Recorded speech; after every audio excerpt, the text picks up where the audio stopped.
سارا زمانہ پیار کرتا تھا. بغداد کا ایک تاجر کہتا ہے مجھے نہیں بابا اچھا لگتا تھا. ہمارا اپنا اپنا ذہن ہے نا. ہم کہتے ہیں میں نے جدھر ساری دنیا جا رہی ہے وہاں نہیں جانا. کہتے ہیں کہ وہ بابا مجھے نہیں اچھا لگتا تھا, حالانکہ سارا بغداد عزت کرتا. کیوں نہیں اچھا لگتا تھا؟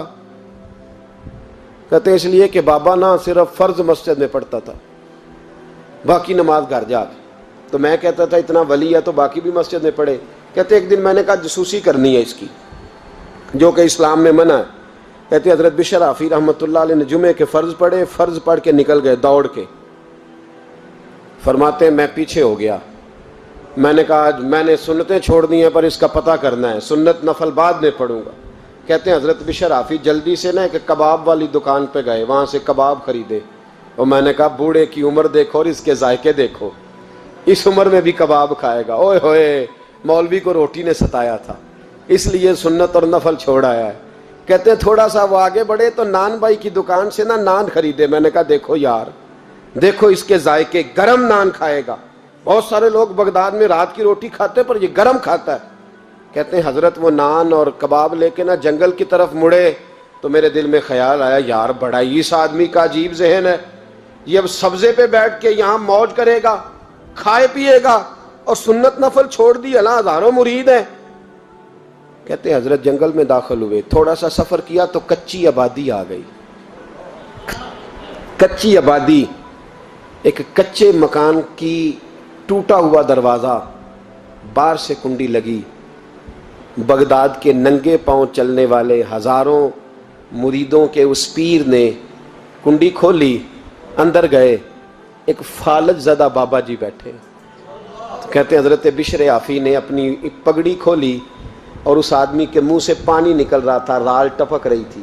کہتے ہیں پہلے اپنی پگڑی سے منہ صاف کیا, پھر پیالے سے پانی ڈال کے منہ دھویا, پھر حضرت اس کے ٹانگوں پہ کپڑا ڈال کے روٹی کا لقمہ توڑ کے اس کے منہ میں ڈال کے کہنے لگے بابا ناراض نہ ہونا, جمعے والے دن مجھے دیر ہو جاتی ہے, ابھی تو میں نے سنت اور نفل بھی پڑھنے ہیں, ناراض نہ ہونا مجھے دیر ہو جاتی ہے. کہتے ہیں وہ بابا رو پڑا اور کہنے لگا بشر یار 14 سال ہو گئے تو روز آتا ہے. 14 سال, یہ 1 صدی کا قصہ ہے, 2-4 برس کی بات نہیں. 14 سال سے تو روز آتا ہے. میں پتہ نہیں کب تک لاش بنے پڑا رہوں گا, تو کب تک آئے گا؟ حضرت بشر حافی نے بابے کے یہاں سے پوچھ کے کہا بابا فکر نہ کر, آج کے بعد یہ جملہ نہ کہنا کہ تو میرے لیے بوجھ ہے. فرمایا لوگ سمجھتے ہیں کہ میں نے عبادت کر کے مقام پایا ہے, لوگ سمجھتے ہیں میں نوافل زیادہ پڑھتا ہوں, دنیا جانتی ہے کہ میری رات کی تسبیح زیادہ مضبوط ہے, پر میں ان میں سے کوئی بات بھی نہیں. میں تو تیری نوکری کرتا ہوں تو اللہ نے میری عزتوں میں اضافہ فرما دیا ہے. سوچ ہی صاف نہیں, نظریہ ہی ٹھیک نہیں, فکر ہی ٹھیک نہیں. اسلام نظریے کا مذہب ہے, سوچ کا. مسند امام احمد بن حنبل کی حدیث سنی, حضرت انس بن مالک فرماتے ہیں جب انسان نے روزہ رکھا ہوتا ہے نا تو روح ویسے ہی پاک ہوتی ہے اس کی. میں نے یہ سوچا کہ کچھ باتیں ایسی کی جائیں جس سے تھوڑی سی سوچیں بھی تبدیل ہوں, کچھ سوچوں کا وضو, سوچوں کا غسل, افکار و نظریات کی بھی بات ہو. ہم سمجھتے ہیں کہ شاید کثرت عبادت اصل ہے. اقبال کہتے ہیں یہ ذکر نیم شبی, یہ مراقبے, یہ سرور, تیری خودی کے اگر نگہباں نہیں تو پھر کچھ بھی نہیں.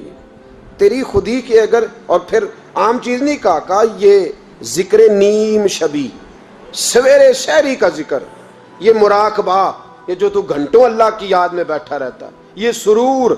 کہتے بے کیف عبادت نہیں, سرور والی.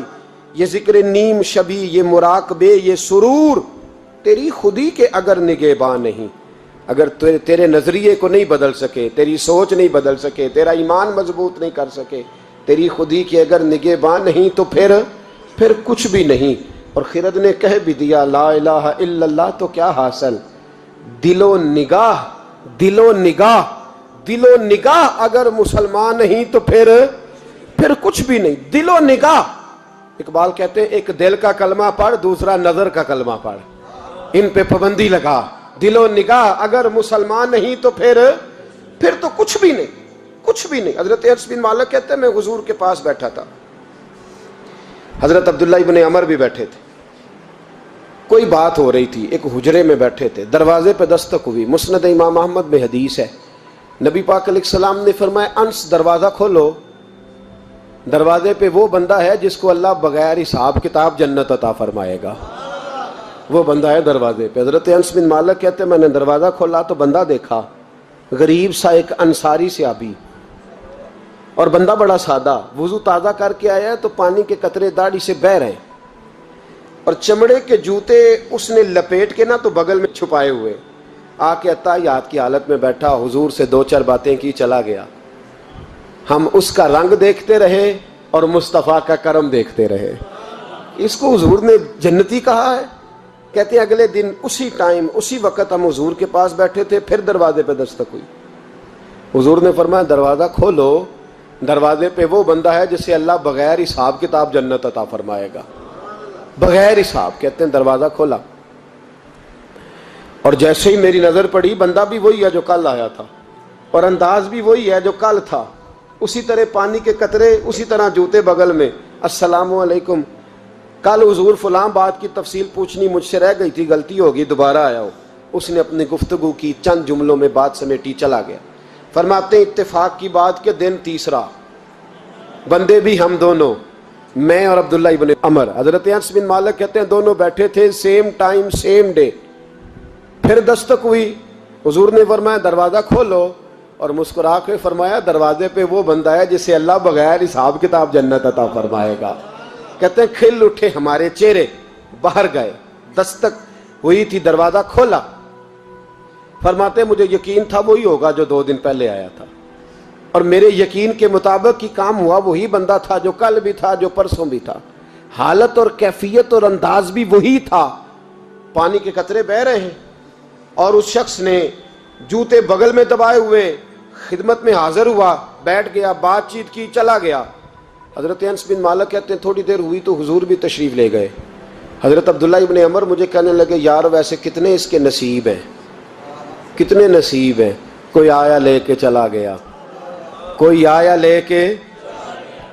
لے کے چلا گیا، کوئی عمر بھر بھی نہ پا سکا، میرے مولا تجھ سے گلا نہیں، یہ تو اپنا اپنا نصیب ہے، یہ تو اپنا اپنا، اور نہ کسی کے حال پہ طنز کر، نہ کسی کے غم کا مذاق اڑا، وہ جسے چاہے جیسے نواز دے، یہ مزاج لطف رسول ہے صلی اللہ تعالی علیہ وسلم۔ کہتے ہیں ہم لوگ گفتگو کرنے لگے، عبداللہ ابن عمر مجھ سے کہنے لگے یار ویسے پتہ کرنا چاہیے یہ کون سا عمل کرتا ہے، پتہ کرنا، جیسے ہم نہیں پتہ کرتے کہ یہ بندہ بڑا چمک گیا، پتہ کرو کون سا کاروبار کرتا ہے، ذرا اس کی جاسوسی تو کرو۔